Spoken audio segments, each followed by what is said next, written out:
बांग्लादेश में हो रहे हिंदुओं पर अत्याचार थमने का नाम ही नहीं ले रहे हैं। जब से शेख हसीना की सरकार को बर्खास्त किया गया है और यूनिस गवर्नमेंट बांग्लादेश में आई है, तब से बांग्लादेश में माइनॉरिटीज को पूरी तरीके से दबाने की कोशिश की जा रही है। खासकर हिंदुओं को सबसे ज्यादा दबाने की कोशिश की जा रही है। और इसी तरीके के टॉर्चर में एक और इंसिडेंट हाल ही में जुड़ा है, जब बांग्लादेश के इस्कॉन के हेड, जिनकी फोटो आप यहां पर सामने देख सकते हैं, इनका नाम है कृष्णदास प्रभु। इनको भी बांग्लादेश में पुलिस और आर्मी के द्वारा अरेस्ट कर लिया गया है। और इनका गुनाह सिर्फ इतना था कि बांग्लादेश में हिंदुओं के खिलाफ जो अत्याचार हो रहे हैं, उन अत्याचारों के खिलाफ कृष्णदास प्रभु इस्कॉन के सभी मेंबर्स को लीड करके वहां पर एक शांतिपूर्ण प्रोटेस्ट कर रहे थे। और उस प्रोटेस्ट के बीच में से उनको उठाकर अरेस्ट कर लिया गया। और एक और वजह बताई गई इनके अरेस्ट की, ये वजह बताई गई कि इन्होंने इस्कॉन की तरफ से और हिंदू माइनॉरिटीज की तरफ से बांग्लादेश की सरकार के सामने 8 पर्टिकुलर डिमांड्स रखी थी। और वो 8 पर्टिकुलर डिमांड्स हिंदुओं की रक्षा के लिए थी, जो बांग्लादेश की सरकार को बर्दाश्त नहीं हुई। क्योंकि बांग्लादेश अब इस पूरे इंटेंशन पर आ चुका है कि उन्हें किसी भी तरीके से माइनॉरिटीज को खत्म करना है। क्योंकि वैसे भी हम लोग बांग्लादेश में मुस्लिम पॉपुलेशन 91% देख रहे हैं, और बांग्लादेश की सरकार अब किसी भी हालत में माइनॉरिटीज को बिल्कुल भी प्रोटेक्ट नहीं करने वाली। क्योंकि बांग्लादेश की सरकार की तरफ से ऑलरेडी यह बयान आ चुका है कि उनके कॉन्स्टिट्यूशन में, यानी बांग्लादेश के कॉन्स्टिट्यूशन में, जो सेक्युलर शब्द है, धर्मनिरपेक्ष शब्द है, उसको पूरी तरीके से हटाया जाएगा। सरकार का यह कहना है बांग्लादेश की कि जब मेजॉरिटी पॉपुलेशन मुस्लिम है और जब ज्यादातर लोग इस्लाम को ही फॉलो करते हैं, तो यहां पर सेक्युलरिज्म शब्द की कोई भी जरूरत नहीं है। इस तरीके की ब्रुटैलिटी आज की तारीख में हमें बांग्लादेश में देखने को मिल रही है, जहां पर बांग्लादेश माइनॉरिटीज के लिए और खासकर वहां पर रहने वाले हिंदुओं के लिए नरक बन चुका है। तो ये जो केस है जिसमें इस्कॉन के हेड को बांग्लादेश में अरेस्ट कर लिया गया है, कृष्णदास प्रभु को अरेस्ट किया गया है, इनकी क्या डिमांड थी, क्या इनके बेसिकली मांगे थी जिसकी वजह से इनके खिलाफ इतना कड़ा कदम उठाया गया है, इन सभी कॉम्प्लिकेटेड चीजों को आज के इस वीडियो में हम लोग डिटेल में और आसान भाषा में समझने की कोशिश करेंगे। Welcome to Chahal Academy, this is Anubhav Deepani. लेकिन हम इस पर्टिकुलर मुद्दे के बारे में बात करें उससे पहले जरूरी यह है कि आप सभी यूपीएससी सिविल सर्विसेज एग्जामिनेशन के एस्पिरेंट्स जो फाइनेंशियल ऑब्स्टेकल की वजह से इस एग्जामिनेशन की प्रिपरेशन शुरू नहीं कर पा रहे या अपने आईएएस ऑफिसर बनने का सपना पूरा नहीं कर पा रहे हैं, आप सभी स्टूडेंट्स के लिए चहल एकेडमी एक बहुत बड़ा स्कॉलरशिप लेकर आया है। अगर आप NK50 कोड का इस्तेमाल करते हैं तो आप चहल एकेडमी की जो ऑनलाइन लाइव क्लासेस हैं, जिसमें आपको जीएस प्रीलिम्स मेंस की तैयारी करवाई जाएगी, जिसके लिए आपको पहले 99,999 रुपीस देने पड़ते थे, उसमें सीधे सीधे आपको 50% स्कॉलरशिप के साथ सिर्फ 49,999 रुपीस देने होंगे। और अगर उन्हीं लाइव लेक्चर्स को आप रिकॉर्डेड लेक्चर के फॉर्म में चाहते हैं तो उसके लिए आप सिर्फ 19,999 रुपीस, यानी ऑलमोस्ट 20,000 रुपए में आप अपना सब्सक्रिप्शन पा सकते हैं। तो जल्द से जल्द इस ऑफर का फायदा उठाइए, क्योंकि ये ऑफर बेसिकली आपको नवंबर तक ही देखने को मिलेगा। तो अब यहां पर हम लोग इस प्रॉपर जो इशू है इसके बारे में समझने की कोशिश करते हैं। इस्कॉन के जो हेड हैं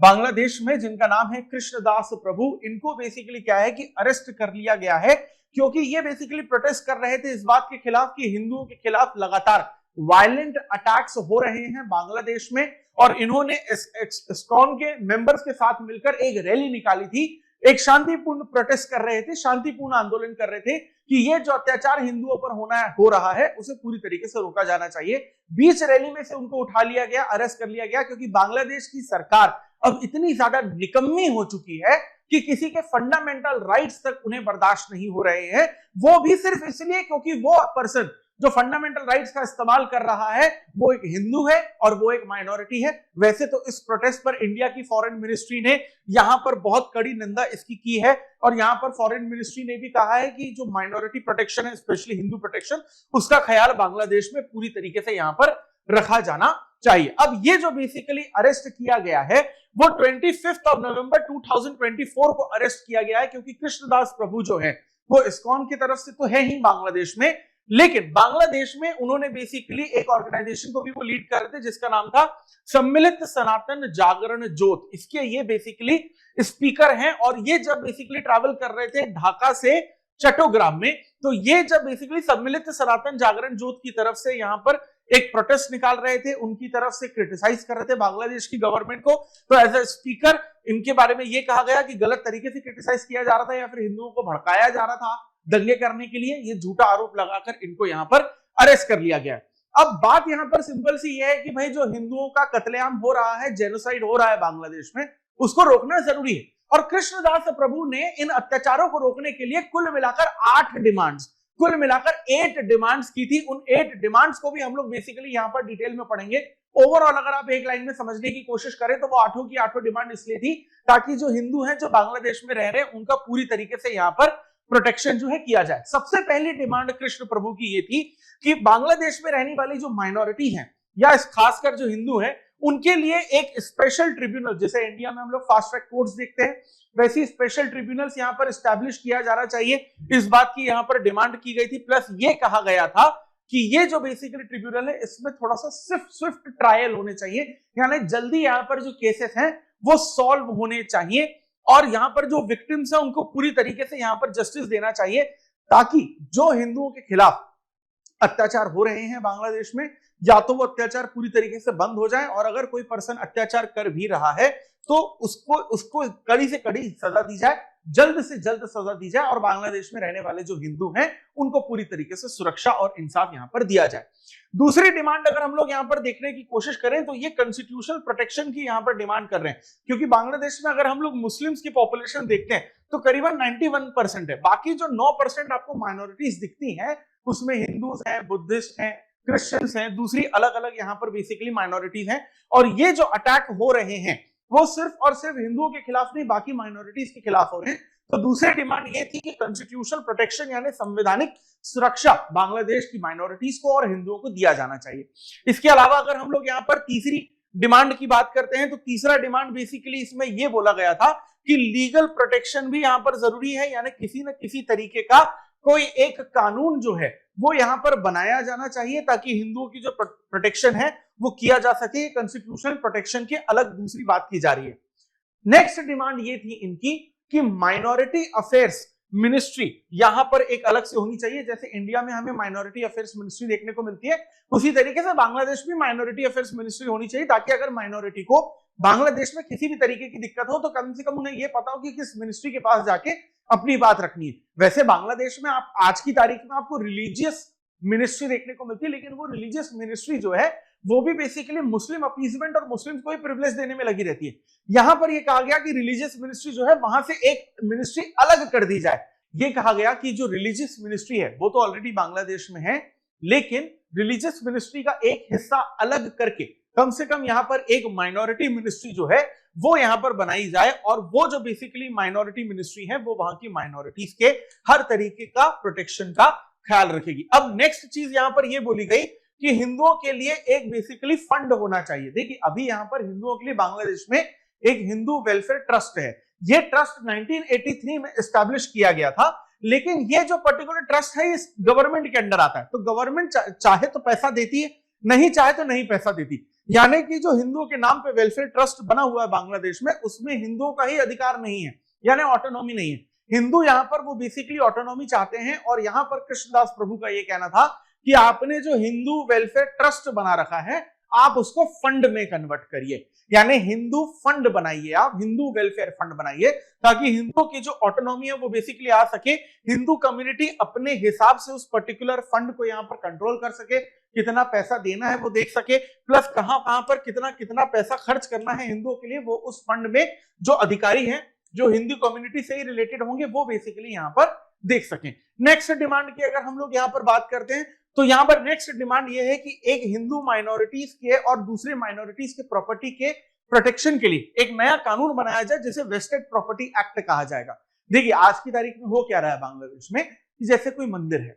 या फिर कोई गुरुद्वारा है या फिर कोई चर्च है, वहां पर क्या करते हैं बांग्लादेश के मुस्लिम घुस जाते हैं, वो मंदिर को, गुरुद्वारे को, चर्च को तोड़ देते हैं और वहां पे जो बेसिकली रहने वाले लोग हैं, पूजा पाठ करने वाले लोग हैं, पुजारी हैं, एक्सेट्रा एक्सेट्रा लोग हैं, उनको वहां से भगा दिया जाता है और उस जमीन को जबरदस्ती हड़प लिया जाता है। क्योंकि आज की तारीख में जो माइनॉरिटी की प्रॉपर्टीज हैं, चाहे वो रिलीजन से रिलेटेड प्रॉपर्टी हो, चाहे वो उनके घर हो, दुकान हो, जमीन हो, आज की तारीख में बांग्लादेशी मुस्लिम जो हैं उसको इलीगल प्रॉपर्टी की तरह ट्रीट करते हैं और किसी हिंदू के घर में भी घुस जाते हैं, उनकी बहू बेटियों को उठा के लेके आ जाते हैं, हिंदू परिवार में जो मेल मेंबर्स हैं उनको मार देते हैं, उनका घर जला देते हैं, जमीन हड़प लेते हैं या तो सारा का सारा घर हड़प लेते हैं। जैसे कश्मीरी पंडितों के साथ 1990 में हुआ था कश्मीर में, वैसे ही सारे के सारे हिंदुओं के साथ बांग्लादेश में हो रहा है। तो यहां पर कृष्णदास प्रभु ने कहा कि आप एक अलग कानून बनाइए वेस्टेड प्रॉपर्टी एक्ट के नाम का, और इस वेस्टेड प्रॉपर्टी एक्ट में यहां पर लिखा जाएगा कि भैया जो माइनॉरिटी की प्रॉपर्टीज है वो माइनॉरिटी की रहेगी,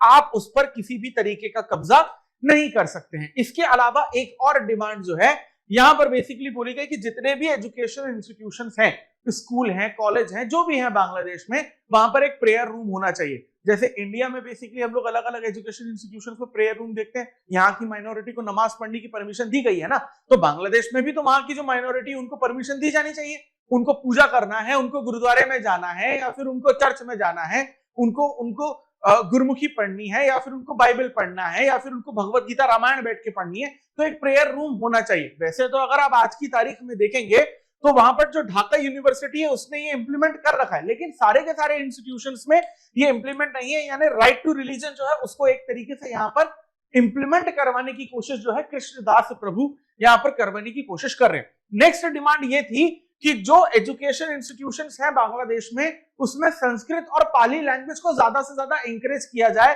क्योंकि वहां पर जो बेसिकली बुद्धिस्ट है वो पाली लैंग्वेज फॉलो करते हैं और जो हिंदूज हैं वहां पर वो संस्कृत सीखना चाहते हैं, तो इनका मॉडर्नाइजेशन जरूरी है। अगर कोई पर्सन है जो संस्कृत या पाली में बांग्लादेश में रहकर ग्रेजुएशन पोस्ट ग्रेजुएशन करना चाहता है, स्कूल में पढ़ाई करना चाहता है, वेदों की पढ़ाई करना चाहता है, तो इसकी परमिशन क्यों नहीं दी जानी चाहिए बांग्लादेश में, अगर इस तरीके की परमिशन भारत में और डेमोक्रेटिक कंट्रीज में दी जाती है माइनॉरिटी को। तो ये बेसिकली सेम डिमांड जो है यहाँ पर कृष्णदास प्रभु ने रखी थी कि लैंग्वेज जो है वो होनी चाहिए। और सबसे एंड डिमांड, आज की तारीख में अगर हम लोग देखें तो दुर्गा पूजा मनाई जाती है बांग्लादेश में, क्योंकि आज का जो आपको बांग्लादेश दिखता है 1971 से पहले वो ईस्ट पाकिस्तान था और 1947 से पहले वो आपको भारत के ही बंगाल का हिस्सा देखने को मिलता था। तो आप ये देखिए कि रिलीजन अलग अलग है लेकिन कल्चर वैसा ही है। तो दुर्गा पूजा बांग्लादेश में भी मनाई जाती है, लेकिन आज की तारीख में दुर्गा पूजा में बांग्लादेश में सिर्फ एक दिन की छुट्टी दी जाती है, वो भी नेशनल हॉलिडे नहीं होता। डिमांड ये रखी गई यहाँ पर जो दुर्गा पूजा बांग्लादेश में बनाई जा रही है उसमें कम से कम 5 दिन का पब्लिक हॉलिडे होना चाहिए। और ये जो दुर्गा पूजा के टाइम पे, नवरात्रों के टाइम पे हिंदुओं पर या फिर उनके जो बेसिकली मंडप होते हैं या मंदिर होते हैं उन पर कंटिन्यूअसली अटैक होते हैं और इनके प्रोटेक्शन की भी जिम्मेदारी बांग्लादेश की सरकार को ली जानी चाहिए। अंत में हम लोग सिर्फ इतना ही कह सकते हैं कि बांग्लादेश की सरकार पूरी तरीके से नॉन डेमोक्रेटिक हो चुकी है, एक इस्लामिक गवर्नमेंट हो चुकी है और बांग्लादेश जो है वो बेसिकली वैसा ही ट्रीट कर रहा है अपने लोगों को जैसा पाकिस्तान अपनी माइनॉरिटी को करता है। Bangladesh is the new Pakistan, क्योंकि पाकिस्तान जैसी मेंटालिटी, पाकिस्तान जैसी मानसिकता अब बांग्लादेश के कोनों कोनों में जाकर बस चुकी है और इतना भी टॉलरेंस नहीं है बांग्लादेश में, बांग्लादेश की सरकार में, बांग्लादेश के मुसलमानों में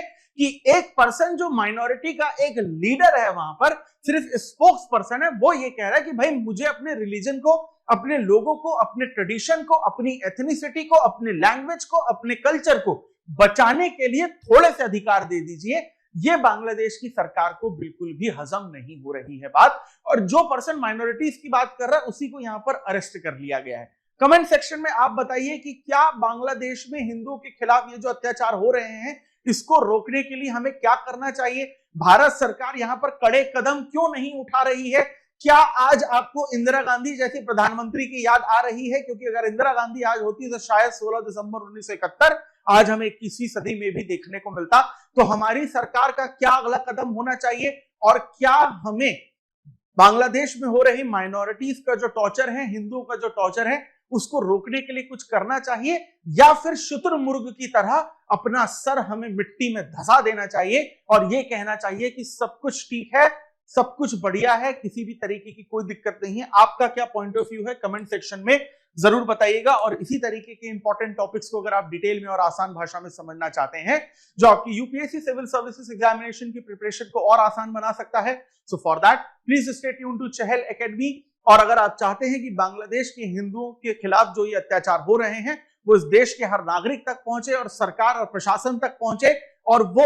ये इस चीज को समझे कि हम भारत के नागरिक सरकार की तरफ उम्मीद से देख रहे हैं कि वो बांग्लादेश के हिंदुओं को बचाएंगे, जल्द से जल्द सीएए एनआरसी लागू करके बांग्लादेश, पाकिस्तान और अफगानिस्तान की माइनॉरिटीज को भारत की सिटीजनशिप देंगे और उन्हें अत्याचारों से बचाएंगे। अगर आप ये चाहते हैं ऐसा हो और उन तक ये बात पहुंचे तो उसके लिए इस वीडियो को ज्यादा से ज्यादा लाइक और शेयर करिए और इसी तरीके के कंटेंट को लगातार कंज्यूम करने के लिए do subscribe to Chahal academy YouTube channel. This is Anubhav Vipani signing off. I will see you in the next video. Thank you very much.